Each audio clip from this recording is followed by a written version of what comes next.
Good morning mga kababoy. For today's update, karon na tingala ko karon sa mong baboy. Kusog kisa mukhaon sa biskwit. What? Na, impas baditan yun ka sa biskwit. Kusog kaya mukhaon sa biskwit siya mga kababoy. Saan man eron, nanapay budget ni para sa biskwit.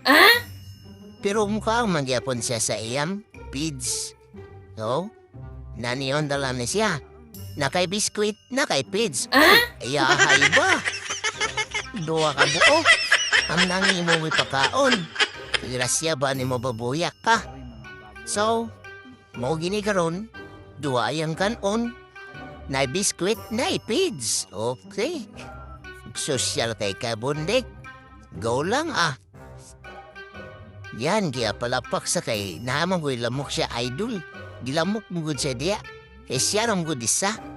So, aming-amingan lang siya. Tigaan sa biskwit, on, impas. So, good morning ha. Salamat sa idol. Salamat sa pagtanaw.